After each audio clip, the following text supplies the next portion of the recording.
What's up guys, welcome to another video. Today I'll be doing a quick review on my experience so far with the G-Shock GBD-H1000. So stay tuned, let's get to it.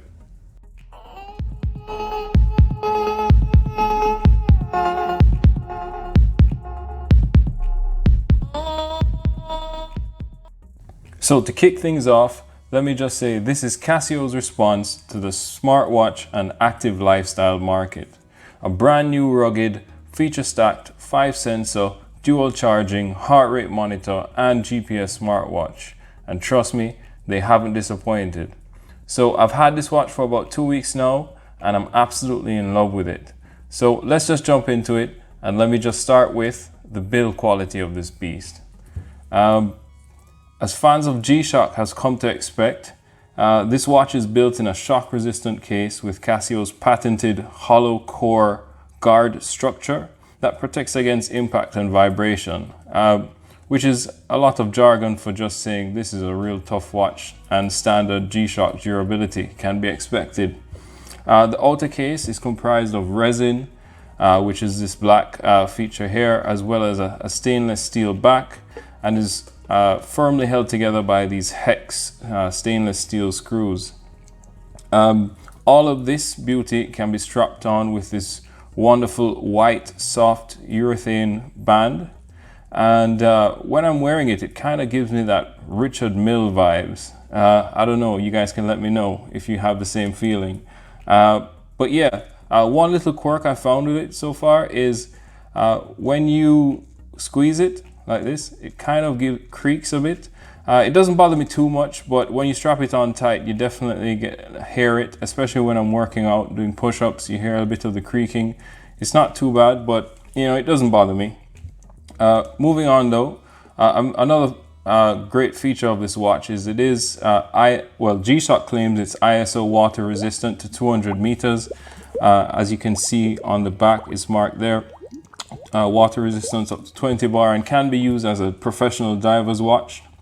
The case itself and the watch is generally complemented by 5 non-slip design buttons. You can use this to navigate all the various features of the watch, and the non-slip design, I'm assuming, is, or what I've found is, when your hands are a bit sweaty, they come in handy. You're not slipping around, you can stop and start your timers and your training quite easily. No hitches, easy to navigate, easy to find, easy to press, and wonderful, user-friendly software so far. The watch itself weighs in at 101 grams. From the top to the bottom here is 63 millimeters. It's 55 millimeters wide and is about as thick as your standard double-stuffed Oreo. Lastly, with the build and the display, it's LCD, it is backlit, and it's covered by a mineral crystal with clear labeling of your button functions here. Hold it up, you have heart rate, back, mode, start, stop, display, the Casio brand, and as well as solar powered. It is quite vivid in most lighting situations. If you are in the dark or in the night, you just need to light it up. You can press the light button here, as it's clearly labeled. It works real well for me, but you can't see it on camera. But it has an auto function, so you can tilt it front and back, and the light will turn on. I don't have that turn on at this moment because I do find it a bit of an annoyance just to see the light in the corner of my eye every time I move my wrist. But you know, to each their own. So that's pretty much the build quality and the outside appearance. You have these, as I mentioned in my unboxing video, these 2 neon green things at the bottom. These are to angle the watch on your wrist to help it give it a much more comfortable and dynamic fit. So you don't have any pain from this very tough back of the watch and stainless steel casing. So yeah. Let's move on and just jump right into the main features and modes of the watch. And yeah, I'm going to go through those quickly for you. Okay, so jumping into the main features and modes of this watch. One of the first things you're going to want to do is download the G-Shock Move app. and link it directly to your phone. That makes the setup a bit easier, because what it does, it does take the time from your phone, as well as allow you to navigate some of the functions, so you don't necessarily have to go through the button pressing here. So you can do an easy setup there. I'm not going to cover the app now in this video, just to keep it short and sweet, but I'll do a separate video later. But for general interest, definitely the app helps a lot, and it connects the watch via Bluetooth. As you can see here, it is connected to my phone. I have a small Bluetooth icon blinking, and I have 2 notifications, as you can see, that 2 up there. Let's just focus it. So yeah, that means I have 2 notifications on my phone, and it's just advising me of that. But moving on quickly, if you don't have time to download the app and just want to get this watch on immediately, as I did, you're simply going to want to press the display button for 2 seconds. 1, 2. And it will take you to the setting mode. So this just allows you to quickly set the time. You can select home time, and it will ask you to choose your city. You can choose your city. If it's one of the most recognized cities, then it's on the list, and it will just adjust the time automatically. You can go to time adjust, and you can put it on auto like I did. And this will allow you to set it up via Bluetooth. As I said, it takes the time from your phone. GPS, it will go through the various GPS signals and try and track where you are and adjust the time, as well as your time and position, which allows you to do pretty much the same thing, but a much more precise position. It will pick it up and keep it in place. So it will keep that tracking at all times. So if you change vicinity, or if you change countries and you change time zones, it will just change it automatically for you. You can do whatever your preference, 12 or 24 hours. As you can see at the bottom, mine says 1440 because I like viewing time in the 24-hour format. And yeah, so that's pretty much it. We can move on. So jumping into the modes, one of the modes that you probably may use the most if you're into running, or if you want to use this watch for fitness, is the training function. So to start the training function, where you see run here, there is a button right there. Once you tap that button, it immediately starts to track your position for GPS. So if you're running, this is quite helpful, because it definitely picks up your position and helps you to track your runs a lot more accurately. But we're not going to do that right now, because GPS does take a few seconds to load up. We'll just move on without it. And yeah, when you do turn it on, it automatically turns on your heart rate monitor. As you can see there at the back of the watch, this is the heart rate monitor. It's on, and it starts to track your heart rate. So it's displaying 62 now as an estimate of what I believe is the previous data it picked up from me. It starts a timer, which is here. No, actually this is the time. So it does start a timer, and it does give you your calories, which is tracked and calculated. It's an estimate calculated based on your profile that you input into the phone. So I haven't actually gone and got the chance to go on any runs yet, but I have used it during home workouts and with some bodyweight exercises, as well as some HIIT and resistance training, just to get a feel. And I think it's cool. You can see your heart rate and your estimated calories burned as well during the workouts. And once you stop it, it will give you the option to save or delete the activity. So you can log the activity. If you look up here, it does say log, as it is logging the activity. And when you connect to your app, it automatically logs the workout. So while in training mode, you can go through, you'll have a few displays for you. So just to change the screens, you press display here. So you have your split time as we started it. This is your timer that we started. You also have pace. So that comes in handy when it's tracking your GPS position, and it will calculate that for you, as well as distance. You also have lap time. So again, just another way of timing based on the data you've input. And then we go back to heart rate. If you press the mode button, you'll get a different display screen. So this tracks your heart rate, which basically tells you about tells you your range. So it has, based on the plan that I entered, it has an ideal 110 to 125. So that's for like more resistance training. You can get a nice, you can get another display screen here with pace. You can get a graph, so this shows your heart rate throughout the run. If it was tracking and it went up to 170, you can have the graph, and then you have your zigzags throughout. And then you have your altimeter. As discussed, it's your altimeter is a built-in pressure sensor, so it does measure your barometric pressure. You have this here, which is your mark. It just tells you your height, so in terms of your relative altitude, I guess if you're running through a hilly area. And yeah, so back to the main screen. So all of that will be on display. We'll cover the different sensor modes in a bit. But yeah, so that's just a quick run through of what happens during training mode. Once you're done, you just press this button here to stop it, and then it will ask you whether you want to save, delete, or resume your data. So because that wasn't anything, I'll just delete that, and then we just do a quick load and move on to the next mode. Right, so another mode I wanted to cover was the manual heart rate sensor mode. It's easily accessed, just one press of the mode button from the home screen, and what it does is it immediately turns on your heart rate sensor. Now I have it here set to the graph mode, where it gives a representation of your heart rate fluctuations over the time period that it is on.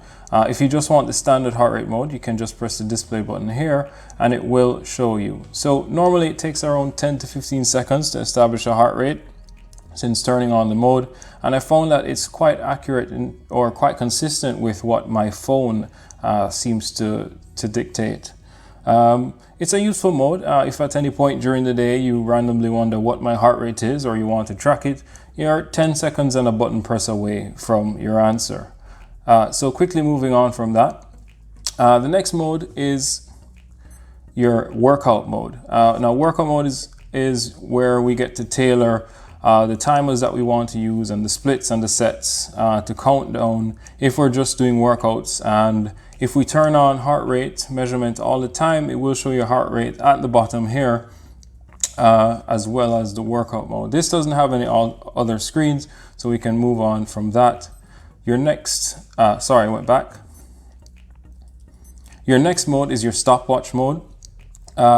Pretty simple and plain forward. Your smallest units of measurement is your seconds.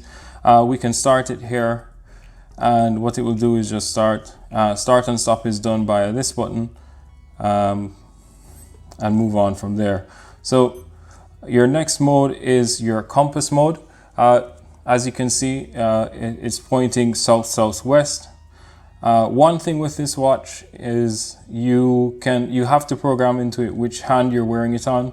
So I think that will help format how the compass is represented and where it's pointing to find the right directions as well. From the compass display, you can press the display button and it will lead you to the altimeter.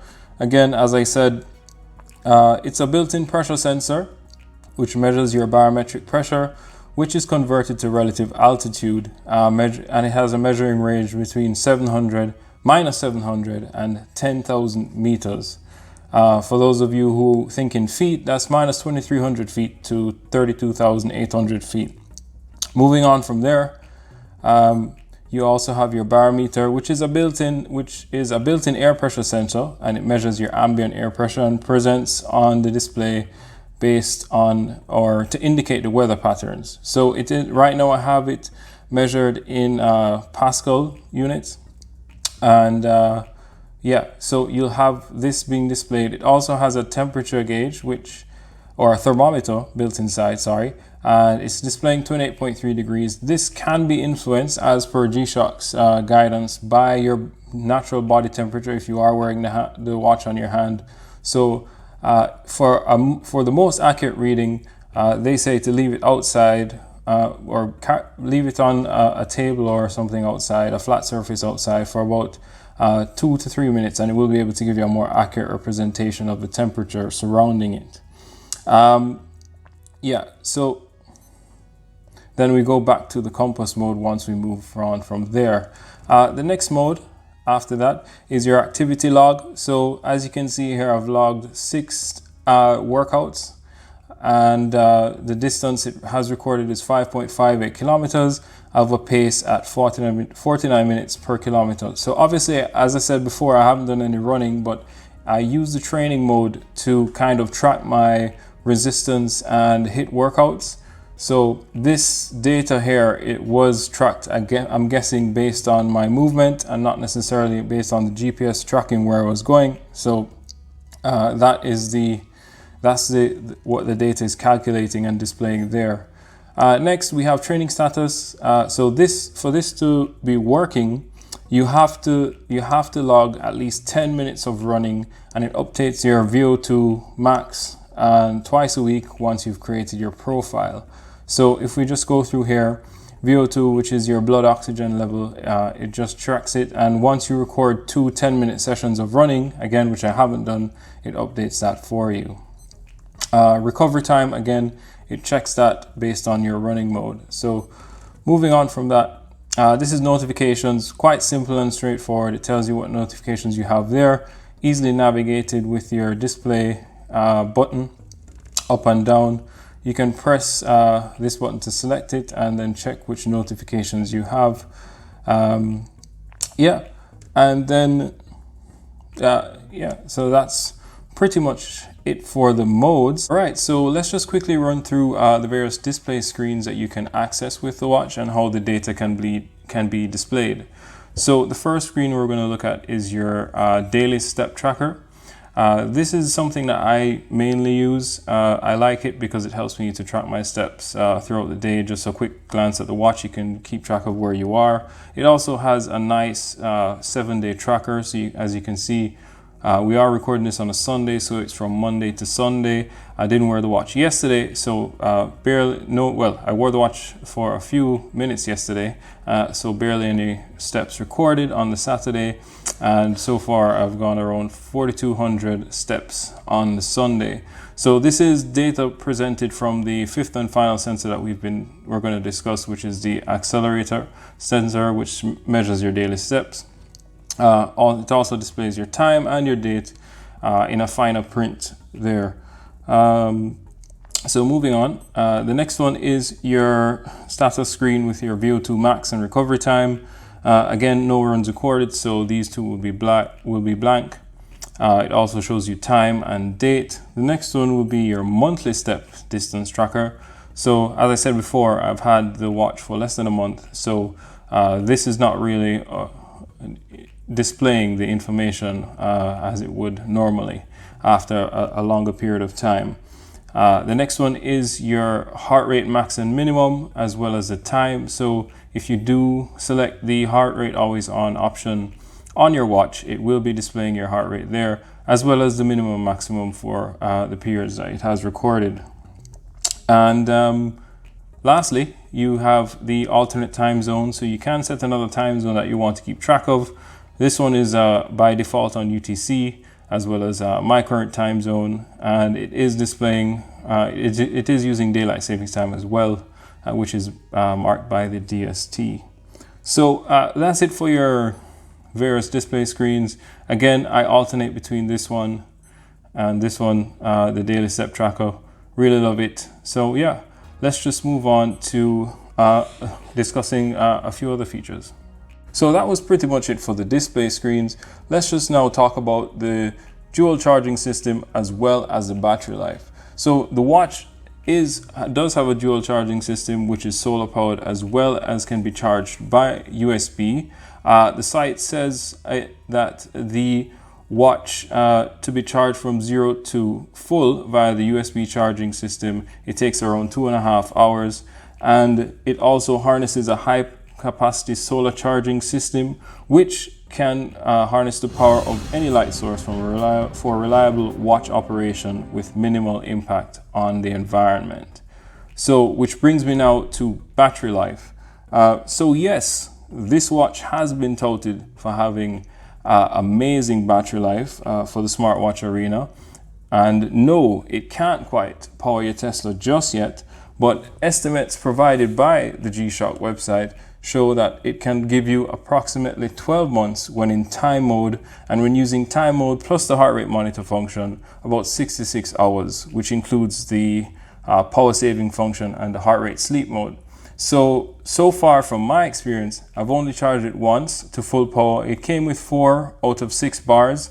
These are the bars here out the box, and it hasn't dropped a bar yet. I just charged it once to full power and have been using it basically daily. I've only not used it one day. My settings, I keep the heart rate setting on for running only, so I only use it during the training function or manually, as I showed earlier. I have the vibrate function on. If you look here, you can see the little vibe or VIB sign, and I use the light manually. The light is not on auto function, and yeah, so generally I believe that it has been performing quite effectively with just the solar power. Yeah, so all right, so let's just talk quickly about the GPS functionality. So I have used it just to test in terms of how well the GPS works. I found that generally you do need to be outdoors and have clear skies for it to pick up your position accurately and quickly. Sometimes it would go on and on when it was a bit overcast, but that's okay. And yeah, so that was my only quirk with the GPS function. Again, the vibration function, I have it here. I have it on. It goes on. It usually vibrates whenever I get notifications on my phone mainly, and has a beep that goes along with it. Yeah, and it's pretty okay. It's a regular vibration function as with most watches. So let's discuss the price. So looking at the price and where this watch stands with all its features, all its functions and durability, and comparing it to its competitors. So the first thing is this watch comes in at 379 sterling. Most other people that would be looking to get into the active lifestyle / smartwatch arena may also be considering the Apple Watch Series 5. Those start at 399. The Samsung Galaxy Watch Active, which starts at 270, and the Garmin Instinct Solar, which also provides solar powered charging, at 350 sterling. So all prices were in sterling. So my general experience and general overview of this watch so far is, I really love it. It screams G-Shock from a distance, and people will know. They see it. It stands out. The white and black grabs your attention and pretty much is easy to match everything from an outfit perspective. You have two neutrals. My wrists, as I said in my unboxing video, are a bit larger than average, so the fit and size are about perfect for me. Just a quick example here for you. Yeah, and then the app and the watch make it super easy to use, along with all the technology it boasts and the durability. I knew what I was buying. So the lack of color or touchscreen and other creature comforts didn't really bother me. I was more interested in the heart rate and GPS functions, as well as something that could withstand its fair share of wall bumps and falls. So in my opinion, if you are looking for that G-Shock durability with the essential smartwatch functionality, a bit of flair, and a fair price, this is definitely one to consider. That's all from me, guys. I've left my top cashback link in the description for you guys to save a bit of money if you are considering purchasing this watch. If not, just don't forget to like and subscribe, leave a comment, let me know what you guys are thinking. Let me know if you have the watch, if you share your own experiences. If you have any questions about it, I'd be happy to answer. Just pop them in the comments section. I'll get to them as soon as I can. And that's it. So thanks for watching. Stay tuned. Subscribe and get ready for another video. Take care, guys. Bye.